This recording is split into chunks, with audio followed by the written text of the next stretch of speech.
जय हिंद। स्वागत है आपका आपके अपने study YouTube channel experiment competitive classes में। सभी को नव वर्ष की ढेर सारी शुभकामनाएं। तो चलिए, बहुत दिन बाद हम लोग मिले हैं, लेकिन हम बार बार मिलेंगे। फिजिक्स हम लोग शुरू किए थे। फिजिक्स में आपको लाइट चैप्टर हम बता रहे थे। लाइट चैप्टर में आपको शायद ख़त्म हो चुका था। हाँ, लाइट चैप्टर ख़त्म हो चुका था। काफ़ी अच्छे ढंग से आपको बताया गया light chapter. Basic to advance level किसी भी एग्ज़ाम के लिए, चाहे वो एग्ज़ाम कॉम्पिटिटिव हो या फिर मेंस का एग्ज़ाम हो या प्री एग्ज़ाम हो, कोई भी एग्ज़ाम के लिए काफ़ी इंपॉर्टेंट है। अब अगर आप उस वीडियो को नहीं देखे हैं तो प्लेलिस्ट में वीडियो अवेलेबल है, वहाँ से उस वीडियो का आप देख सकते हैं। उससे आगे बढ़ते हुए आज हम लोग एक नया चैप्टर शुरू कर रहे हैं, वेव एंड साउंड। ये भी एग्ज़ाम दृष्टिकोण से काफ़ी इंपॉर्टेंट है, काफ़ी मज़ा आएगा पढ़ने में। तो चलिए, सबसे पहले हम लोग वेव के बारे में समझते हैं। वेव का हिंदी होता है तरंग। तो देखिए, यहाँ तो एग्जाम में डिफिनेशन पूछेगा नहीं, बस शब्दों को समझते चलिएगा। तरंग का मतलब समझिए कि इधर उधर गमन करना, टेढ़ा मेढ़ा गमन करना। जैसे समुद्र का लहर देखे हैं, समुद्र का लहर कभी मैक्सिमम होता है, कभी मिनिमम होता है, कभी मैक्सिमम होता है, कभी मिनिमम होता है, कभी अप होता है, कभी डाउन होता है, कुछ इस तरह गमन करता है। कभी टेढ़ा, कभी सीधा, कभी टेढ़ा, कभी सीधा होते जाता है। कुछ इस तरह ये गमन करता है। तो ये तरंग गुण के कारण ही होता है। जैसे हम इस रूम में बोल रहे हैं तो हमारा ये जो साउंड है ये बाहर तक भी सुनाई दे रहा होगा, बाहर तक सुनाई दे रहा होगा, यानी यह किसी न किसी माध्यम से होके बाहर जा रहा है, गुजर जा रहा है, इस दीवार को पार कर जा रहा है, कहीं ना कहीं से ये पार कर जा रहा है, किसी न किसी ये माध्यम से होकर तभी बाहर सुनाई दे रहा है। तो यह जिस माध्यम से पार कर रहा है तो हो सकता है वहाँ टर्न कर रहा हो, मगर ये जरूरी नहीं ना कि हम बोल रहे हैं तो सीधे एकदम जा रहा हो सकता है कि हमारा जहाँ से साउंड हमारा बाहर जा रहा हो हमारे अपोजिट हो, हमारे पीछे हो, तो ये टेढ़ा मेढ़ा होते हुए गमन कर रहा है। तो ध्वनि भी जो होता है वह तरंग होता है। आगे हम लोग पढ़ेंगे कि ध्वनि तरंग जो होता है वह अनुदैर्ध्य तरंग होता है। तो तरंग का मतलब यही है कि टेढ़ा मेढ़ा, यानी लहर जो होता है ना, जैसे लहर देखते हैं ना, ऐसे ऐसे गमन करता है, टेढ़ा मेढ़ा इधर उधर से होते हुए किसी तरह वो गमन कर जाए, उसको हम लोग तरंग कहते हैं। सिंपल भाषा में समझिए, बाकी साइंस भाषा में आगे हम लोग इस एग्जाम्पल से समझेंगे।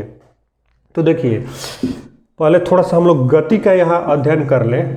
3 चीज़ है गति में, जिसमें हम लोग तरंग गति के बारे में भी पढ़ेंगे। एक हमारा होता है दोलन गति, एक हमारा होता है दोलन गति, और एक है हमारा आवर्ती गति। पहले इसी दोनों के बारे में समझ लीजिए बेसिकली, उसके बाद तरंग गति के बारे में हम लोग बताएंगे। देखिए, दोलन गति को हम लोग कंपन गति भी बोलते हैं, कहीं कहीं इसको कंपन गति भी बोलते हैं, वही चीज़ है, और इसको लहर भी बोलते हैं।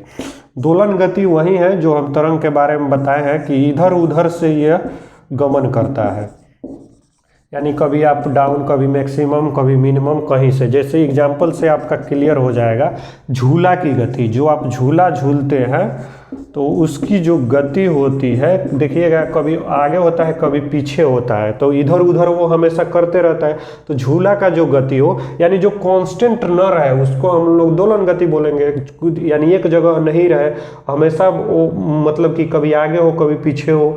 गति का मतलब तो यही है कि वो कांस्टेंट रहे ही नहीं, गति करते रहे, चलते रहे। गति जब वर्ड आ गया तो मतलब उसका वही है कि हमेशा वो एक्टिव मोड में रहे, कहीं रुके नहीं। लेकिन इसमें भी है कि दोलन गति, आवृत्ति गति यहाँ है, एक तरंग भी गति है, इस सब में डिफरेंट हमको यहाँ समझना है। तो दोलन गति का मतलब है कि जो आगे पीछे करे, अप डाउन करे, यानी इधर उधर करे, उसको हम लोग दोलन गति कहते हैं। जैसे झूला की गति, और उसके बाद पेंडुलम की गति। पेंडुलम देखे हैं, पेंडुलम कुछ इस टाइप का होता है, पेंडुलम आपका कुछ इस टाइप का होता है, और ये हमेशा झूलते रहता है, कभी यहाँ जाएगा कभी यहाँ जाएगा। तो ये हमारा जो होता है पेंडुलम की गति जो होता है हमारा, पेंडुलम की गति जो होता है ये हमारा दोलन गति का एग्जाम्पल है, पेंडुलम की गति है। इसी तरह और सारा भी है, जैसे सिलाई मशीन की सुई का गति। सिलाई मशीन का सुई का जो होता है तो वो कभी देखिएगा यहाँ आएगा, फिर ऊपर जाएगा, यहाँ आएगा, फिर नीचे आएगा, फिर ऊपर जाएगा, फिर नीचे आएगा, ये अप डाउन ये करते रहते हैं। तो सिलाई मशीन के सुई का गति ये भी हमारा दोलन गति के एग्जाम्पल है। जैसे स्प्रिंग होता है, स्प्रिंग को आप दबा दीजिए, छोड़िए, कभी ऊपर आएगा कभी नीचे जाएगा, ऐसे ऐसे करेगा, तो स्प्रिंग का गति ये भी दोलन गति के एग्जाम्पल है। जैसे ये कोई वस्तु है, कोई मतलब कि ये मार्कर है, अगर इसको हम इसे धागा ये तो हाथ से पकड़े हुए तो ऐसे मान लीजिए मार रहे हैं तो ये अप डाउन नहीं कर रहा है, लेकिन धागा लगा के अगर यहाँ टांग दे और जोर से ऐसे मारे तो कभी आगे करेगा, कभी पीछे करेगा, कभी अप कभी डाउन करेगा। तो ये सब क्या है हमारा, ये दोलन गति की एग्जाम्पल है। और आवर्ती गति समझिए, ये इंपॉर्टेंट है। आवर्ती गति का मतलब होता है कि किसी माध्यम में एक निश्चित समय अंतराल के बाद उसी दूरी को वो बार बार रिपीट करे, उतना ही दूरी को वो बार बार रिपीट करे। जैसे एग्जांपल से समझिए, घड़ी का सुई, ये हमारा घड़ी है, ये मान लीजिए छोटा वाला सुई है, ये मान लीजिए बड़ा वाला सुई है। तो ये क्या है कि एक निश्चित समय अंतराल में ये सुई हमेशा रिपीट करते रहता है, इतना ही दूरी में ये रिपीट करते रहता है, 24 आवर्स बाद तो ये रिपीट करता है ना। तो एक निश्चित समय अंतराल पे ये हमेशा रिपीट करते रहता है, इतना ही दूरी में रिपीट करने लगे तो वो हमारा आवर्ती गति कहलाता है। तो इसको याद रखिएगा कि घड़ी का सुई जो है वो आवर्ती गति का एग्जाम्पल है। अब यहाँ एग्जाम में पूछता है क्वेश्चन एकदम खखोर के कि घड़ी का सुई तो आवर्ती गति का एग्जाम्पल, और घड़ी का पेंडुलम, घड़ी में भी पेंडुलम लगा रहता है, जो 12 बजेगा तो 12 बार ही हिल डुल करेगा, तो घड़ी का पेंडुलम दोलन गति, और घड़ी का सुई तो आवृत्ति गति। इतना बात को समझ गए, आवृत्ति गति और दोलन गति। अब हम लोग थोड़ा सा तरंग गति के बारे में समझ लेते हैं। तरंग गति भी दोलन गति के जैसा ही है, वो भी हमेशा इधर उधर करते रहता है, कभी अप कभी डाउन, कभी मैक्सिमम कभी मिनिमम, हमेशा करते रहता है। लेकिन तरंग गति के हम लोग एग्जाम्पल से समझेंगे कि किस किस ये झूला में तो तरंग होता नहीं है, तो झूला का गति जो होगा वो हमारा दोलन गति होगा, लेकिन जो जो माध्यम में तरंग उत्पन्न होगा उसको हम लोग तरंग गति बोलेंगे। तो तरंग गति का अब हम लोग एग्जाम्पल से थोड़ा सा समझ लेते हैं। ये दोलन गति के जैसा ही है, लेकिन दोलन गति और तरंग गति में इतना ही का अंतर है कि जो माध्यम तरंग उत्पन्न करेगा उसको हम लोग तरंग गति बोलेंगे। तो तरंग गति में देखिए, समुद्र का ये लहर, सबसे पहले तो सिंपल इसके बारे में हम बता दिए कि समुद्र का लहर जो उठता है वह तरंग गुण के कारण ही उठता है, तब जाके समुद्र ऐसे ऐसे ऐसे उसका पानी आगे गति करता है, ऐसे कभी मैक्सिमम कभी मिनिमम कभी अप कभी डाउन गति करता है। देखिए कहीं पानी कांस्टेंट है, यानी कहीं तालाब में ऐसे ऐसे पानी है, ऐसे ऐसे तालाब में पानी है, इसमें पत्थर कोई मार दीजिए, आप यहाँ पत्थर मारिए तो ये देखिएगा कि कुछ वेव लेंथ जैसा है, वेव लेंथ जैसा धीरे धीरे धीरे धीरे धीरे धीरे ऐसे ऐसे ये फैलते फैलते किनारे तक पहुँच जाता है। कुछ इसमें हलचल उत्पन्न होता है जो ऐसे ऐसे फैलते फैलते ये किनारे तक पहुँच जाता है। तो स्थिर पानी में फेंका गया पत्थर से उत्पन्न गति वो हमारा क्या होगा, तरंग गति का एग्जाम्पल है। स्थिर पानी में फेंका गया पत्थर से उत्पन्न गति है हमारा तरंग गति का एग्जाम्पल है। इससे आगे बढ़ते हुए आप देखिएगा जिम वगैरह में देखिएगा कि मोटा मोटा रस्सी देता है एक्सरसाइज करने के लिए, उसकी एक सिरा को हम पकड़ लेते हैं और जोर से ऐसे झटकते हैं, ऐसे जोर से झटकते हैं तो वो भी कुछ ऐसे गमन करता है। जब ये रस्सी हो गया यहाँ से पकड़ के अगर इसको हम ऐसे जोर से झटकेंगे तो कुछ ऐसे ऐसे ऐसे ऐसे ये गमन करेगा, ऐसे ऐसे आगे मतलब बढ़ते जाएगा, उसका वेव एक बनते जाएगा, वेव बनते जाएगा। तो क्या, तो ये भी जो एग्जाम्पल है ये तरंग गति का एग्जाम्पल है, यानी किसी रस्सी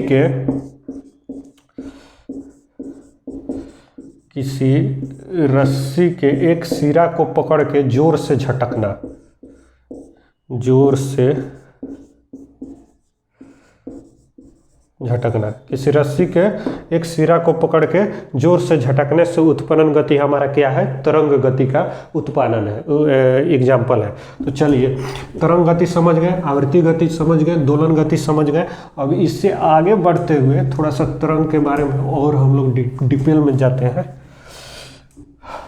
तो जैसे समुद्र का एग्जाम्पल हम बताया कि समुद्र में जो लहर उत्पन्न होता है वो हमारा तरंग गति का एग्जाम्पल है। तो कुछ इस टाइप का समुद्र का लहर जो होता है वो होता है,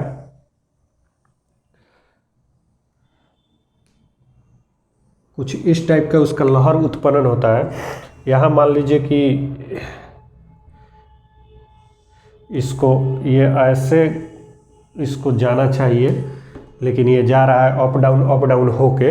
तो ये जो तरंग ये जो है तरंग गुण के कारण ऐसा हो रहा है। तो ये जो तरंग ऐसे ऐसे ऐसे ऐसे करके जा रहा है, इसके इस वाले पार्ट को हम लोग क्रस्ट बोलते हैं, हिंदी में इसको श्रिंग बोला जाता है। और इस वाले पार्ट को इसको टफ बोला जाता है, यानी इसको गर्त बोला जाता है। ये जो तरंग होता है हमारा, इससे ऊपर वाला जो तरंग, ऊपर वाला जो पार्ट होता है, ये जो पार्ट होता है इसको हम लोग श्रिंग बोलते हैं। और नीचे वाला जो वेव होता है इसको हम लोग गर्त बोलते हैं, टफ बोलते हैं। इतना बात को समझ गए। अब इसको याद कैसे रखिएगा, बोलचाल की भाषा में हम लोग यूज करते हैं कि फलाना आदमी गर्त में चला गया, यानी वो नीचे चला गया। तो नीचे वाले पार्ट को हम लोग टफ बोलेंगे, यानी गर्त बोलेंगे। और यहाँ से लेके ये जो लहर सीधे जाना चाहिए, लेकिन ये तरंग उत्पन्न होते हैं, यहाँ से लेके इस दूरी को हम लोग क्या बोलते हैं, एटीट्यूड यानी एम्पलीट्यूड, यानी इसको आयाम बोलते हैं। इसको हम लोग आयाम बोलते हैं। यहाँ से लेके और यहाँ लहर से लेके और इस तरंग के बीच के ये जो हाइट होता है, इसको हम लोग आयाम बोलते हैं। ये हमारा होता है पॉजिटिव आयाम होता है, ऊपर वाला पॉजिटिव आयाम और नीचे वाला निगेटिव आयाम होता है। तो इतना बात को समझ गए।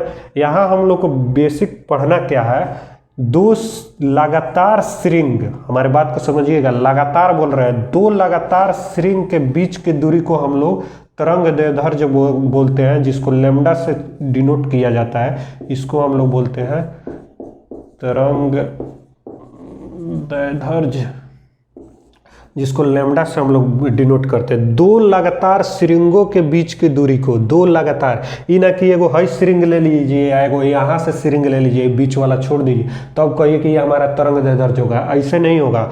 दो लगातार श्रिंगों के बीच की दूरी को तरंग दैर्ध्य बोलेंगे, या दो लगातार ये हमारा गर्त के बीच की दूरी को, इसको भी हम लोग क्या बोलते हैं, तरंग दैर्ध्य बोलते हैं। यानी दो लगातार श्रिंग के बीच की दूरी को तरंग दैर्ध्य और दो लगातार गर्त के बीच की दूरी को भी तरंग दैर्ध्य हम लोग बोलते हैं। तरंग दैर्ध्य को लैम्डा से डिनोट किया जाता है, आप इतना बात को समझ रहे हैं। और तरंग दैर्ध्य का एसआई मात्रक जो होता है वो मीटर होता है, काहे कि ये दूरी है, दो लगातार, हम क्या बोल रहे हैं, दो लगातार श्रिंगों के बीच की दूरी को दूरी का मात्रक हमेशा मीटर होता है। और दो लगातार गर्त के बीच की दूरी को, नीचे वाले को भी गर्त के बीच की दूरी को भी हम लोग तरंग दैर्ध्य बोलेंगे। और ऊपर वाला जो है हमारा श्रिंग के बीच की दूरी को भी लगातार होना चाहिए, ये ना कि एगो गर्त यह ले लीजिए और एगो यहाँ इसको छोड़ के एगो दूसरा ले लीजिए, तो तरंग दैर्ध्य नहीं कहा जाएगा। तो तरंग दैर्ध्य को भी आप समझ गए। अब इससे आगे हम लोग पढ़ते हैं तरंग चाल के बारे में। देखिए, कोई भी तरंग हो, ऐसे आगे हम लोग पढ़ेंगे कि तरंग कितने टाइप का होता है, कौन कौन सा तरंग होता है, लेकिन थोड़ी छोटा छोटा टॉपिक है, इसलिए इस सबको निपट लेते हैं हम लोग इधर। तरंग चाल, कोई भी हमारा तरंग हो, चाहे वो प्रकाश तरंग हो, चाहे वो ध्वनि तरंग हो, उसमें कहीं ना कहीं चाल जरूर होगा। यानी वो कहीं ना कहीं गमन जरूर करता होगा, कहीं ना कहीं घूमता फिरता, कहीं ना कहीं किसी न किसी माध्यम के थ्रू एक दूसरे से, एक जगह से दूसरे जगह पहुंचता जरूर होगा। चाहे वो माध्यम ठोस हो, चाहे वो माध्यम द्रव हो, चाहे वो माध्यम गैस हो, किसी न किसी माध्यम से वो गमन जरूर करता होगा, संचरण जरूर करता होगा। तो तरंग चाल जो होता है, तरंग चाल हमारा जो होता है, आगे बढ़ने की दर को, जो मतलब कि तरंग के आगे बढ़ने की दर को, तरंग जो आगे हमारा बढ़ता है, यानी हम बतेबे कि एक जगह से दूसरे जगह पहुंच रहे, जैसे हमारा साउंड है, ध्वनि हमारा अनुदैर्ध्य तरंग है, इस रूम के बाहर भी जा रहा है, तो इसमें कहीं ना कहीं से चाल है, तभी तो जा रहा है। तो इसका एक फार्मूला होता है, जो तरंग दैर्ध्य और तरंग चाल और हमारा क्या बोलते हैं, तो आवृत्ति, फ्रीक्वेंसी, ये तीनों में एक रिलेशन होता है। तरंग चाल को पहले हम लोग भी द्वारा डिनोट करते हैं, इसको याद रखिएगा। तरंग चाल को हम लोग, ठीक है, भी द्वारा डिनोट करते हैं तरंग चाल को। तो तरंग चाल और लैम्डा और आवृत्ति को हम लोग एन द्वारा, यहाँ पे हम लोग एन द्वारा डिनोट करेंगे आवृत्ति को। तो ये तीनों में एक रिलेशन होता है, भी बराबर हमारा होता है एन लैम्डा, एन लेमडा होता है, जहाँ एन हमारा आवृत्ति है। आवृत्ति कहने का मतलब कि कोई वस्तु अगर हिल डुल कर रहा है तो एक सेकंड में कितना बार हिल डुल रहा है उसको हम लोग आवृत्ति कहेंगे। यानी एकांक समय में किए गए दोलनों की संख्या को हम लोग क्या कहते हैं, आवृत्ति कहते हैं। मान लीजिए ये मार्कर है, हम ऐसे मार दिए तो एक सेकंड में कब अप डाउन कितना बार आगे पीछे हुआ उसी को हम लोग आवृत्ति बोलते हैं। तो इन तीनों में एक रिलेशन होता है, v बराबर एन लेमडा। v का मतलब आपको बता दिए तरंग चाल होता है। चाल को हम लोग वेग भी कह सकते हैं, वेग को वेलोसिटी से हम लोग डिनोट करते हैं, तो इसको हम लोग वेग भी कह सकते हैं, कोई दिक्कत नहीं। वेग को वेलोसिटी यानी v से भी डिनोट कर सकते हैं। अब देखिए एग्जाम में मान लीजिए कि अगर दे दे कि किसी वस्तु का तरंग चाल इतना है, तब तो कोई दिक्कत नहीं है। लेकिन कहीं आपको दे दे कि ध्वनि तरंग, कहीं दे दे ध्वनि तरंग, कहीं दे दे प्रकाश तरंग, तब क्या कीजिएगा, तो वहाँ अगर ध्वनि तरंग दे, ध्वनि तरंग, तो v का मान ध्वनि तरंग के लिए, तो ध्वनि का वेग कितना होता है, तो 332 मीटर पर सेकंड होता है। तो इसको हम लेंगे, वहाँ नहीं देगा आपको, सिर्फ ध्वनि तरंग ही दे देगा। और ध्वनि तरंग पूछे तो v का मान हम लोग 332 मीटर पर सेकंड लेंगे। अगर प्रकाश तरंग अगर दे दे, प्रकाश तरंग दे दे, तो प्रकाश का वेग कितना होता है, 3 × 10⁸ मीटर पर सेकंड। तो ये बात को समझ गए कि अगर ध्वनि तरंग सिर्फ दे दे तो हम लोग v का मान 332 मीटर पर सेकंड लेंगे। अगर प्रकाश तरंग दे तो हम लोग 3 × 10⁸ मीटर पर सेकंड लेंगे एग्जाम में। ये तीनों में एक रिलेशन होता है, v बराबर एन लेमडा, यानी एन का मतलब आवृत्ति और लेमडा का मतलब तरंग दैर्ध्य होता है। आवृत्ति का मतलब कि एक सेकंड में ये दोलन कितना बार कर रहा है, ये सब एक क्वेश्चन में दिया रहेगा। अब चलिए हम लोग तरंग के प्रकार पढ़ेंगे।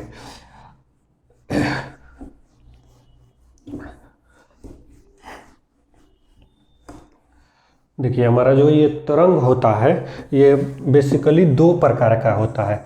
एक होता है हमारा यांत्रिक तरंग,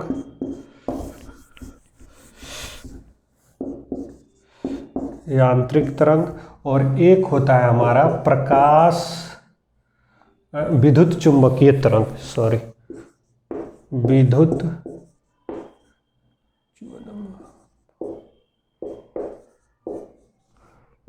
विद्युत चुंबकीय तरंग। एक होता है हमारा यांत्रिक तरंग और एक होता है हमारा विद्युत चुंबकीय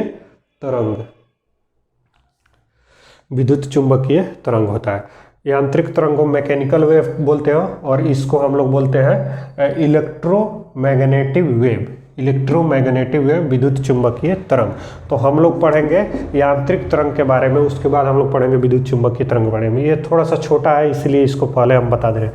देखिए यांत्रिक तरंग जो होता है ना, इसको गमन करने के लिए किसी माध्यम की आवश्यकता है।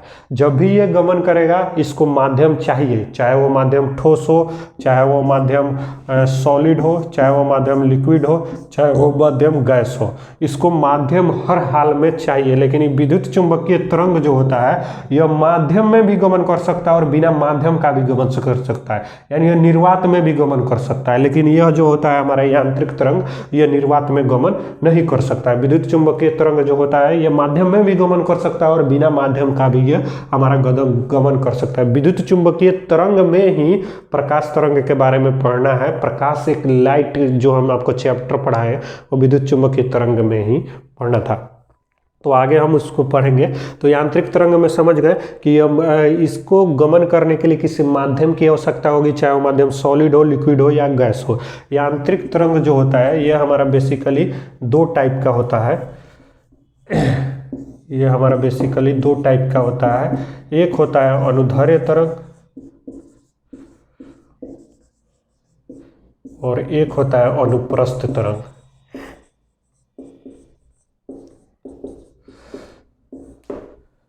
एक होता है अनुदैर्ध्य तरंग और एक होता है अनुप्रस्थ तरंग। तो अनुदैर्ध्य तरंग का मतलब जो कि माध्यम, मतलब जैसे जल समुद्र का ये जो पानी है ऐसे ऐसे ये गमन कर रहा है, ऐसे गमन कर रहा है, सॉरी इसको जाना चाहिए।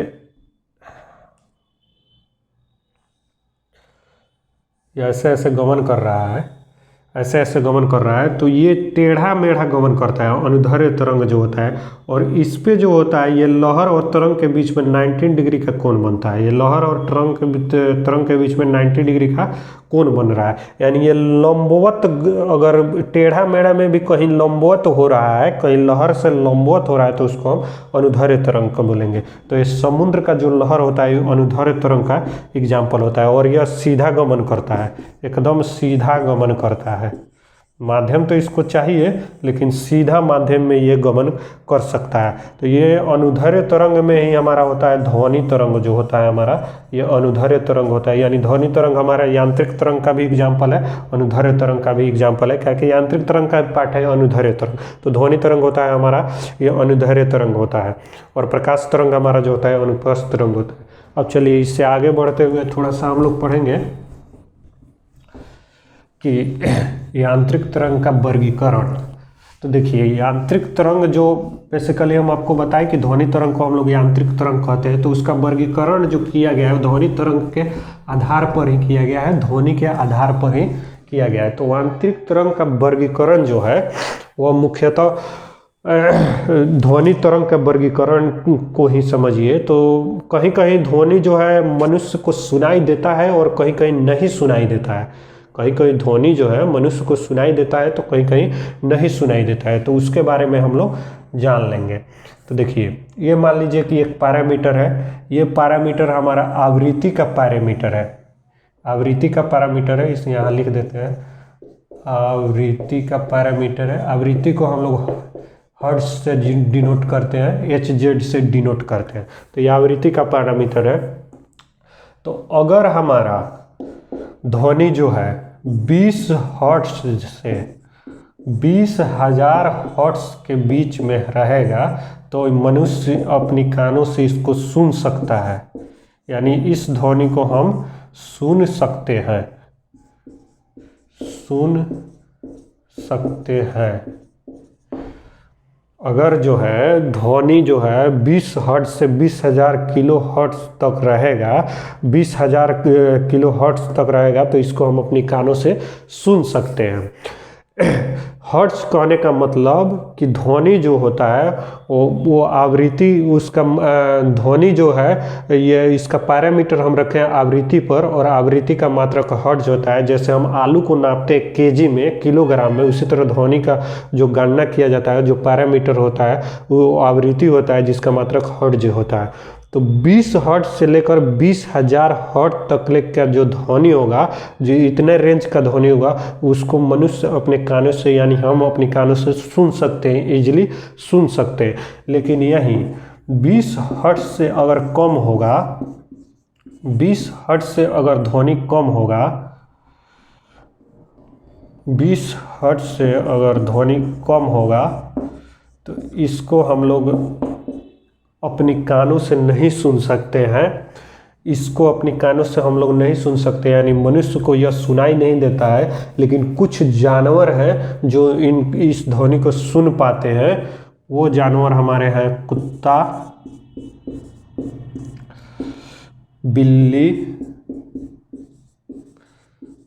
कछुआ, इस टाइप के कुछ जानवर हैं जो इस ध्वनि को सुन पाते हैं। और इस ध्वनि को हम लोग क्या बोलते हैं? अपश्रव्य ध्वनि,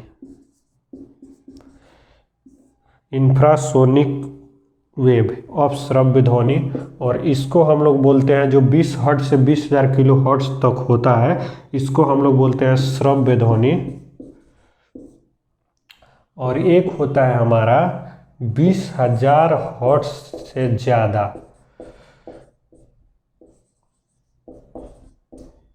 ज़्यादा का जो ध्वनि होता है,